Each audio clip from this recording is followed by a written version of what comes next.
आज के जो हमारे गेस्ट हैं वो इंडिया के सबसे पॉपुलर मोटिवेशनल स्पीकर्स में से एक हैं। Please give an energetic and warm welcome to the one and only Harshvardhan Jain.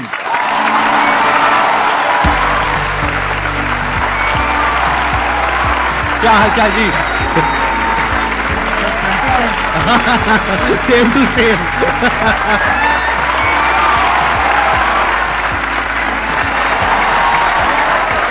Please have a seat, बैठिए। आप में से कितने लोग जानते हैं इनको, जिन्होंने कभी ना कभी इनकी कोई ना कोई वीडियो देखी है? सब जानते हैं सर, आपके सारे फैंस बैठे हैं यहाँ पर। तो अपना Q&A सेशन स्टार्ट करते हैं सर। हम जैसे ह्यूमन स्पीसीज अपने आप को ह्यूमन क्या नाम है सुपर क्रिएचर बोल रहे हैं, तो हम ये सुपर क्रिएचर किस बिहाफ पे बोल रहे हैं कि हमने सभी स्पीसीज को ओवरकम कर लिया, या हम जो अल्टीमेट पावर है उसके मकसद को साकार करने के वे में बोल रहे हैं? मानवता के सबसे चेतना के ऊंचे स्तर पे अगर कोई है वो मनुष्य है। ये जीव जो है ना, ये जीव के भीतर जितनी शक्तियां, उसका चेतना का जबरदस्त विकास जो पराकाष्ठा है ना, वो मनुष्य ही कर पाता है। अब आपको अपना विकास करना है तो अपनी चेतना के स्तरों को ऊपर उठाना होगा। सर के बहुत सारे ऐसे सेशन हैं जो स्पिरिचुअल चैनल के ऊपर हैं, आप देखोगे तो पाओगे आपके भीतर की चेतना ऊर्जा बहुत जबरदस्त है। टमाटर के भीतर भी जो रंग महकता है ना, वो उसकी वजह से। अभी जैसे ये शरीर चमक रहा है, लेकिन अगर गिर जाता है तो 2 घंटे में सड़ने लगता है, 4 घंटे में कीड़े पड़ने लगते हैं। फिर वो चमक है किसकी? तो वो जिसकी महिमा है, वो जिसकी महिमा है ना, उसकी महिमा आनी चाहिए। वो महिमा आ गई तो चेतना ऊपर ही उठती है। तो super creature in the sense कि हम बाकी सब जितने भी जानवर हैं और जितने भी जीव हैं, हम उनको डोमिनेट कर सकते हैं, which is a fact. Power के वे में, नॉट फिजिकल पावर, क्योंकि फिजिकली तो हाथी हमसे ज्यादा पावरफुल है, टाइगर ज्यादा पावरफुल है, बट फिर भी हम उसको बांध सकते हैं, उसको कंट्रोल कर सकते हैं, उसको सर्कस में नचा सकते हैं। ठीक है। किस पावर के बेस पे? अपनी थॉट की पावर के बेस पे। तो एक है हमारी थॉट की पावर, जिसके बेस पर हम अपने आप को सुपर क्रीचर बोल सकते हैं अगर चाहे तो। उसमें कुछ भी गलत नहीं है। We are actually super creatures, क्योंकि हमारी ये जो थॉट की पावर है, इससे हम कुछ भी क्रिएट कर सकते हैं। हम स्पेस तक पहुंच गए। सर जैसे कि हम किसी पे ट्रस्ट करते हैं, बहुत ज़्यादा ट्रस्ट करते हैं उस पर, और मतलब उसके साथ हम हर कुछ शेयर करते हैं, चाहे हमारा फैमिली में है, कोई फ्रेंड में है, कुछ भी हो। जब वो एक बार हमारे ट्रस्ट को हर्ट कर देता है, वो हमें बहुत ही बुरा समझ लेता है और कुछ भी कह सकता है वो कभी भी।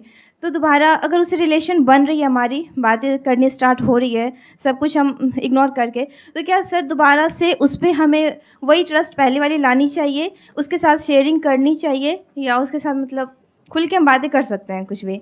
नेपोलियन हिल से जब जीवन में सबसे बड़ी सीख को लोगों ने कहा ना, एक लाइन में बता दो। नेपोलियन वो व्यक्ति हैं जिन्होंने 25,000 से ज़्यादा लोगों के ऊपर कई वर्षों तक अध्ययन किया, और फिर एक व्यक्ति राजस्थानी मारवाड़ी गया, उन्होंने कहा साहब हमें पूरा ज्ञान नहीं चाहिए, एक लाइन में बता दो, एक लाइन में बता दो। तो उन्होंने पता है क्या बोला? डोंट टेक इट पर्सनली, दिल पे नहीं लेना, दिल पे नहीं लेना। क्योंकि रास्ते में तो स्क्रैच होंगे, हम इमोशनल हैं, हमारे स्क्रैच तो होंगे होंगे, लेकिन अगर 2 लोगों को अर्धनग्न करके दौड़ाया जाए, एक को तेल लगा के और एक को सूखा, तो मिट्टी ज़्यादा कौन लाएगा?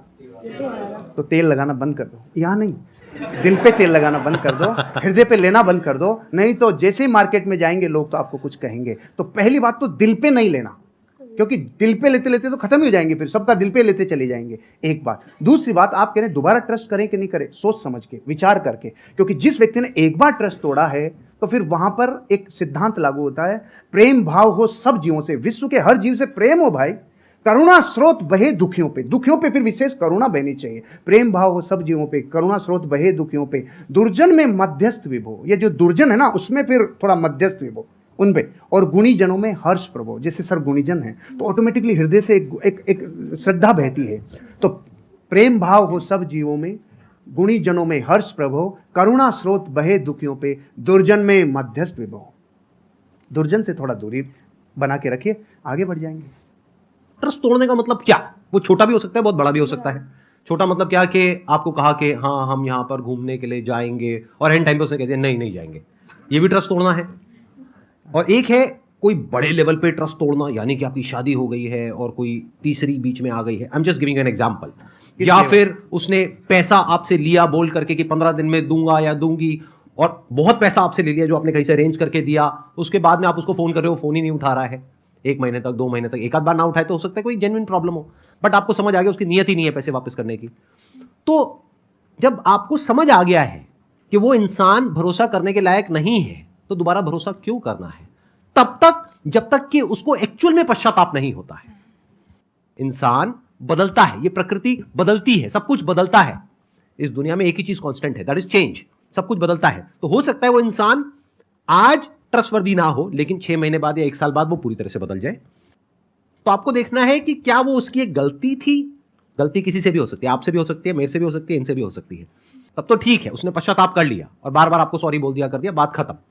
बट क्या वो उसकी फितरत है? क्या वो दुर्जन है? जैसे इन्होंने वर्ड यूज किया दूरजन, मतलब कि ऐसे जनों से दूरी रहो, दूरी बना करके रखो। सर जैसे कि आप बता रहे हैं रिश्तेदार हो गए या फिर लोग हो गए, इनको इग्नोर करो, राइट। बट अगर बात हो जीवन साथी की, आप उनके लिए मतलब सब कुछ कर रहे हैं, सब कुछ मतलब कि जैसे कि घर संभालना हो, बच्चे संभालना हो, साथ में उनका फाइनेंशियली भी उनको हेल्प करना हो, बट हम उनसे सिर्फ एक ही चीज़ चाह रहे हैं कि अगर वो हमें थोड़ा सा समय दें, पूछे कि आप कैसे हैं, क्या है, बट वो चीज़ होता नहीं है। तो उसको कैसे रियलाइज़ कराएं या फिर उस इंसान को हम अपना फीलिंग कैसे बताएं? किसी भी इंसान को आप रियलाइज करवाना चाहते हैं तो यही है रियलाइज नहीं करवाने का तरीका। मत करवाइए, अपने हिस्से का काम करवाइए। डेरेन हार्डी से एक पति पत्नी तलाक की नौबत पे पहुंच गए। उन्होंने कहा कि देखो साहब, हमारी काउंसलिंग करा लो, आखिरी मौका है, हम फिर छूटने वाले हैं, अलग अलग होने वाले हैं। उन्होंने अलग अलग काउंसलिंग की और पूछा उनसे कि आपके जीवन में इस रिश्ते को निभाने के लिए आपका योगदान कितना % है। तो पति ने कहा हाँ 50 मेरा है, 50 इसका है। पत्नी ने बोला 50 मेरा, 50 इसका है। उसने कहा बस यही रोग है तुम्हारा कि तुमने 50-50% रिश्ते को बांट रखा है। जिस दिन आप ये कहोगे नहीं, इस रिश्ते को निभाने की जिम्मेदारी मेरी 100% है, उस दिन से आप जीवन में, क्योंकि आप अपने हिस्से का काम करो, उसका नहीं। अब ये तो है जो फैक्ट है। अब बात करते हैं जो रास्ते में आने वाली घटनाएं जो अनिवार्य है। आप और हम जब ये यात्रा करते हैं ना, पति पत्नी वाली यात्रा, आपके साथी वाली यात्रा, तो जीवन बदलता ही बदलता है। चंद्रमुखी काल आएगा ही आएगा, सूरजमुखी काल आएगा ही आएगा, और एक टाइम पे ज्वालामुखी युग आएगा ही आएगा। ये रिश्ते में उफान आता ही आता है।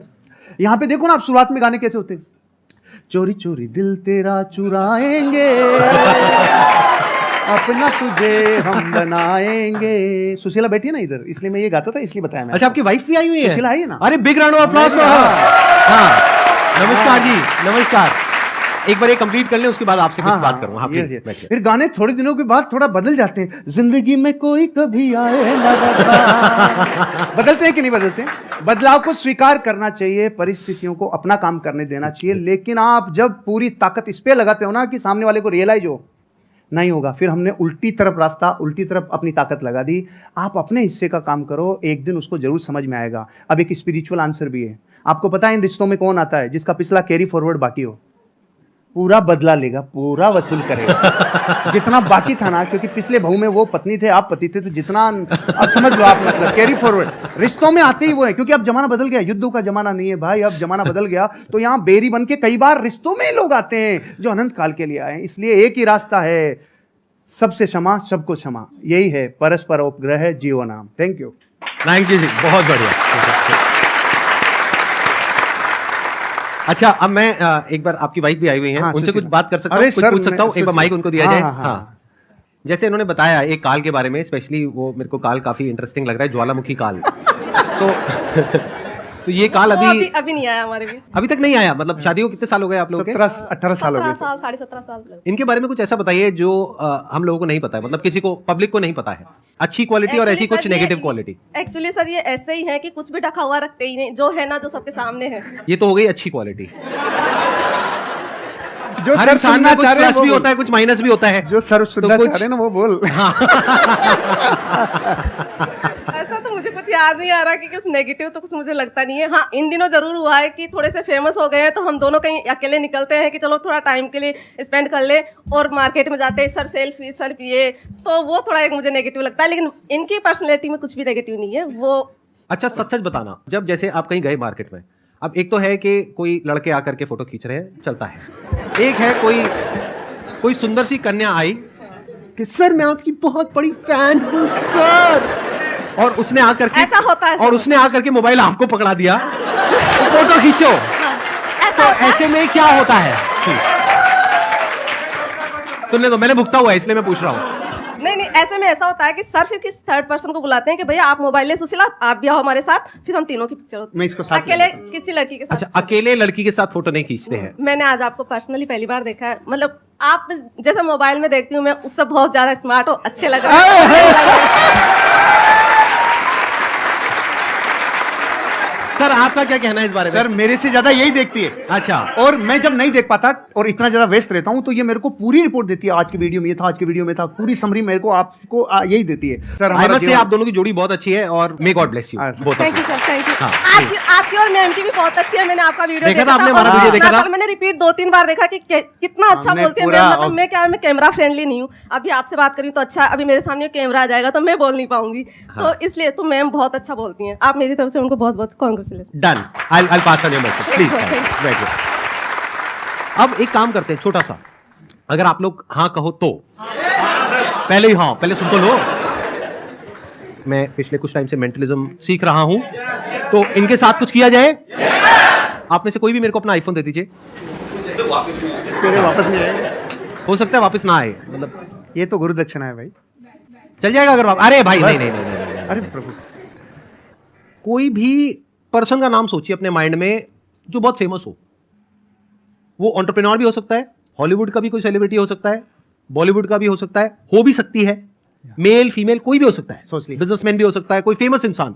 आप किसी को दिखाएंगे नहीं, बिल्कुल अपने पास रखेंगे ताकि पीछे भी कोई छुपा हुआ कैमरा हो सकता है, कहीं भी कुछ भी, बिल्कुल पास जा करके आराम से बस उस इंसान का नाम आप यहां पे टाइप कर देंगे। किसी को दिखाना मत। आप मुझे बस ये बता दो जिस भी इंसान के बारे में आपने सोचा है नाम क्या है? वो इंडिया से है। अरे नाम नहीं है उसका नाम क्या है मैं गूगल में एंटर करके सबको दिखा दूंगा, देखो मैजिक। अरे नहीं भाई नहीं, एक मिनट, आप मुझे बस इतना बता दो जिस भी इंसान के बारे में आपने सोचा है, भारत से, इंडिया से है। एक बार आप आराम से उनकी फोटोज को देखिए, सिर्फ देखना है पास से। हाँ एक बार और देखिए। I am already having something in my mind. मैं आप लोगों को दिखा रहा हूं मैंने किसको ओपन किया है, आप बाद में दिखाना। सबको दिख रहा है? कोई बोलना मत, बोलना मत, बोलना मत, बोलना मत, देखते जाओ। वो दिखाएंगे तब पता लगेगा कि एक्चुअल में ये है या नहीं है। ये मैंने गूगल ओपन किया हुआ है।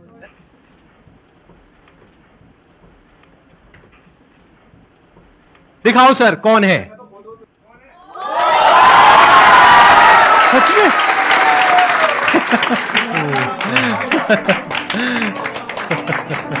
ये तो सर मिरेकल है, वाकई में मिरेकल है सर। Great sir, great. देख रहा हूं, थैंक यू।